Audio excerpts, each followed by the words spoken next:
Let me begin by bringing a young man that I met a year ago as he ran for President of the United States.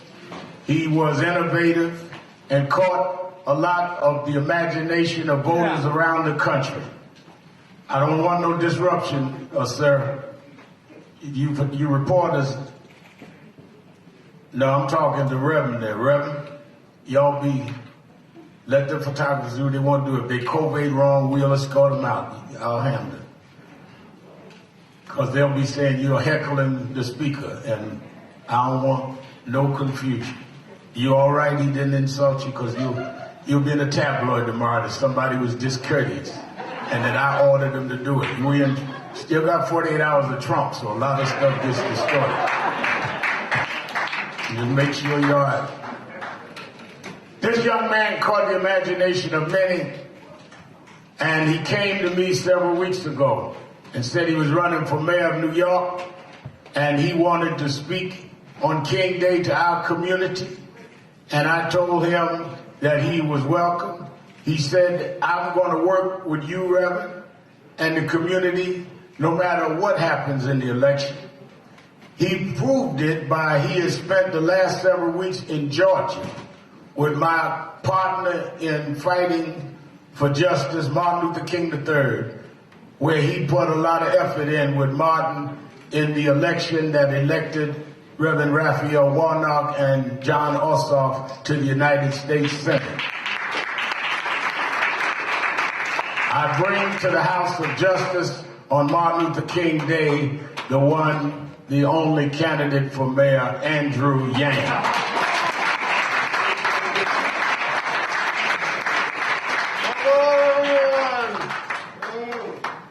Such a privilege and thrill to address the National Action Network on Martin Luther King Day. As the Reverend said, I was in Georgia a lot over the last number of weeks, and Martin Luther King III took me to his father's childhood home. And if you can imagine standing, looking at the bedroom where Martin Luther King Jr., whose birthday we celebrate today, came of age, looking out the front stoop of his home, and seeing on one side very nice houses for people that were doing quite well, and on the left, houses for people who were poor and being left behind. And Martin Luther King's son told me that this is the view that helped plant the seeds in his father to combat the three evils that he dedicated his life to combating: racism, poverty, and war. Now, many of you know me as the presidential candidate who ran for office saying we should give everyone $1,000 a month. Raise your hand if you remember that.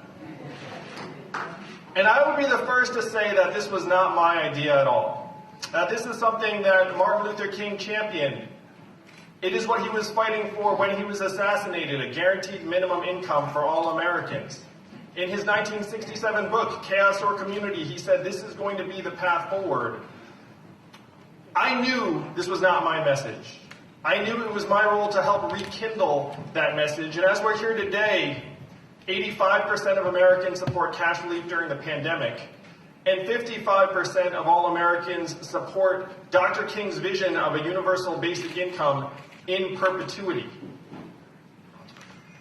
This is the reality that Dr. King's son and I helped try to push into form by knocking on doors in Georgia. And I have to say, can you imagine knocking on doors in Georgia with Martin Luther King's son? Where I knock on doors, and some people would recognize me, like I've been around. So they'd be like, hey, Yang, see you on CNN sometimes. But when they saw Martin, it was like their eyes would light up. They would say, oh, like we played together as children. And at some point during the days, I would say, how many childhood playmates did you have, Martin? Because it seemed like everywhere we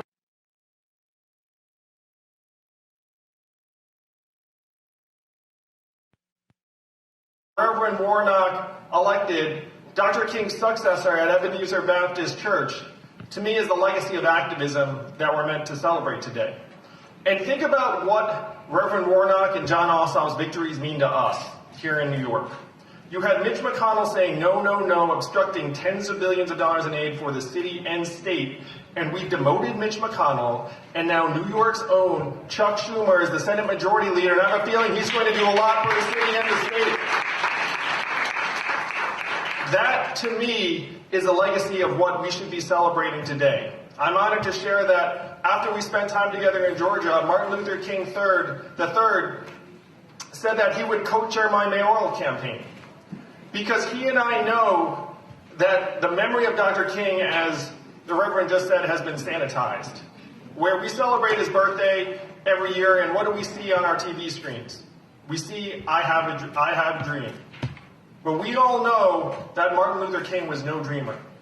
He was an activist fighting for his people, fighting to abolish racism and poverty in his time, and it is up to us, the people of New York City, to make his vision a reality right here in the greatest city in the country, in the place that we call home. We have to make that happen right now more than ever. Thank you so much for this opportunity to address you all, and let's keep pushing until Dr. King's vision becomes real right here in New York. Thank you all so much. Give him a hand, Andrew Yang.